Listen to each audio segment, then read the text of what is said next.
Good day. This is Sarah Noel G. Valenzuela. I will be discussing the nature and process of communication. Let's have our objectives here. First, explain the nature and process of communication. I will be giving you a thorough definition of what communication is and how communication is being processed. Second, understand the relationship of the function of communication to everyday life. Well, we will discover here the different functions of communication. Next, illustrate the process of communication. These are the three objectives that we're going to acquire and we're going to answer along with our lesson. Communication comes in various forms, from the simple nodding of your head, stretching of your hands, raising your eyebrows, up to your daily conversation with your friends over the phone, constant exchange of text messages, and regular browsing in social networking sites. These are but some examples of humans communicate their thoughts, feelings, ideas, and insights. This only signifies that humans really engage in communication. So, communication comes in two ways. It could be verbal and non-verbal communication. Through verbal, of course, we are using our words and able to communicate with others. Non-verbal, we're using our gestures and any other means. So in a simple nodding, in a simple waving of our hands, we are already communicating with others. So we are always engaging ourselves in communication. So what is communication and why do we communicate?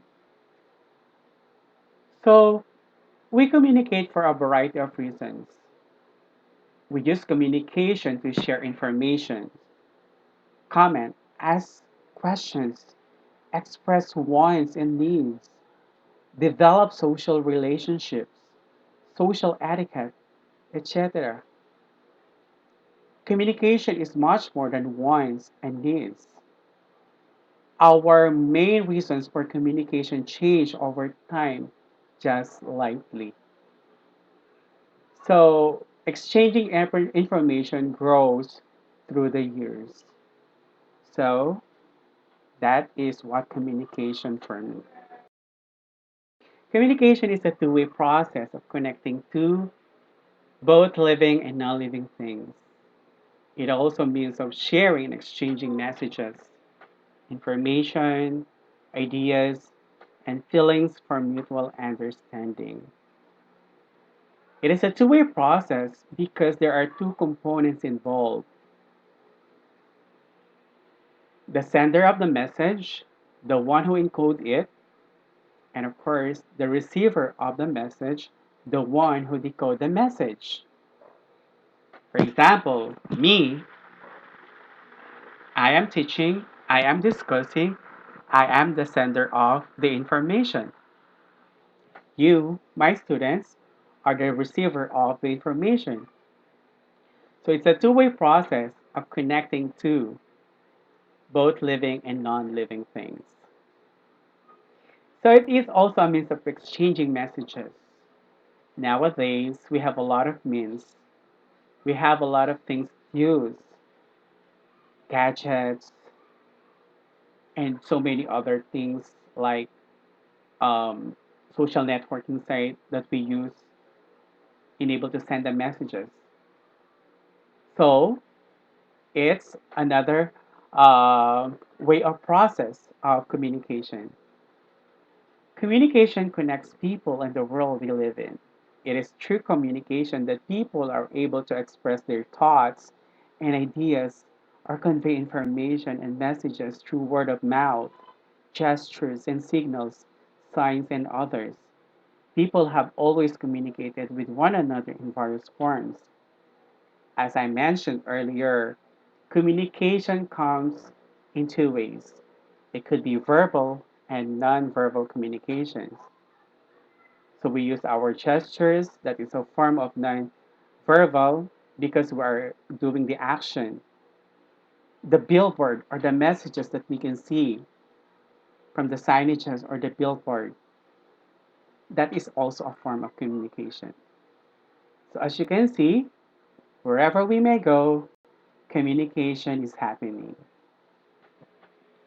Now, let's have give a definition of what communication by stated the two terms like messages and understood.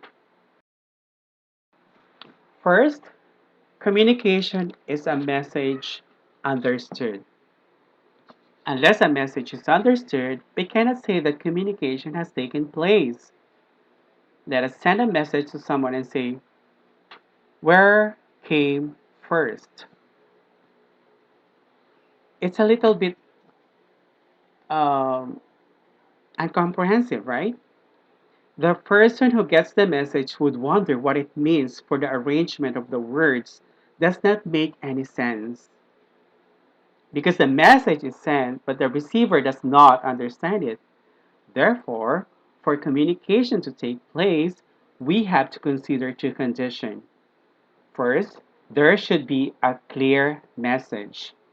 And the second, the message must be understood by the receiver for whom it is meant. Because without the clarity of the message being sent, indeed, there would be misunderstanding. You will not be understood by the receiver of your message. Second, communication is social interaction through messages. Think of someone telling this. It is very warm today. So in this case, we are communicating what we experience. The weather being warm is what we feel or experience physically. So in this scenario, we are sharing our feelings or experience with someone else. Thus, we may say that communication is sharing of experience. In our society, we all interact with messages. Without interactions, a social cannot survive. Social interaction is always through messages, right? We discuss problems and arrive at solutions. We exchange ideas and interact with others. We transact and then we negotiate. In doing all this, we use communication, right? Imagine a situation where we are not able to speak and interact with others, or think of a family living in the same house without speaking to each other or relating any form of message to one another. Your life is like useless, right? Because there's nothing, or there's no, um, we cannot share, we cannot interact with others. So such situation can be very lonely and problematic.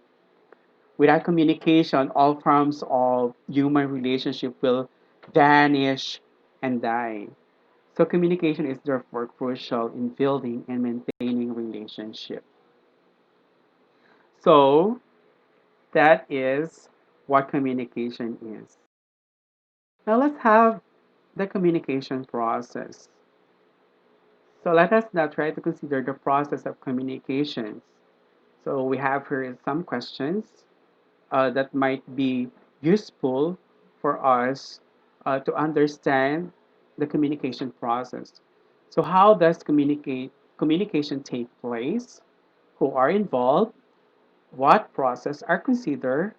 By understanding the communication process, we can also duly avoid misunderstanding or miscommunication. We have here two people, right? In the illustration, in the picture, the woman and the man. So maybe the woman is the sender, or definitely the woman is the sender of the message. and the man himself is the receiver of the message. So our everyday transaction with people follow the communication process.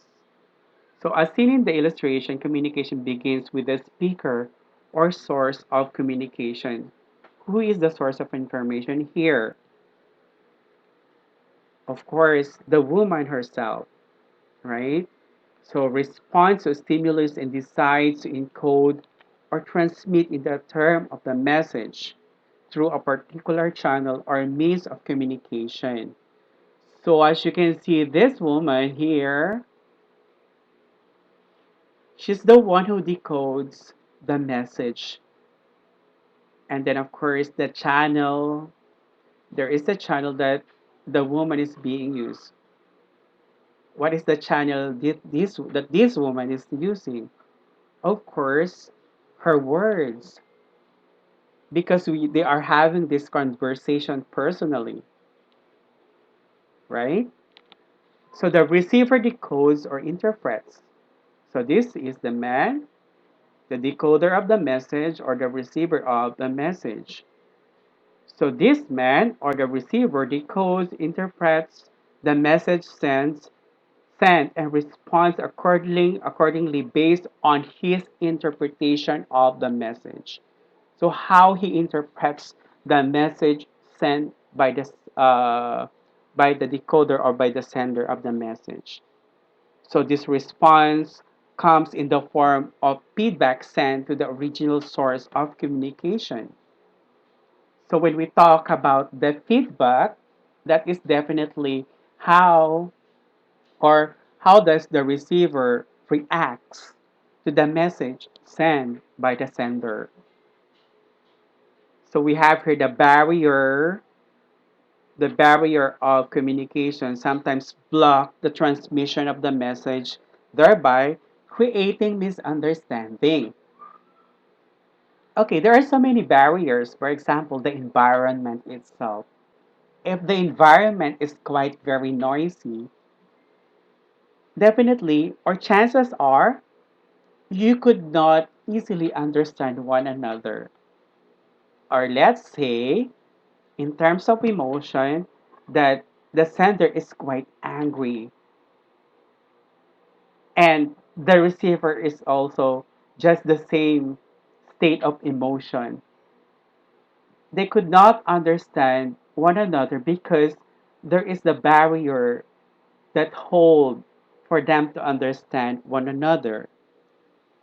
So through this process, we're able to understand that communication is systematic.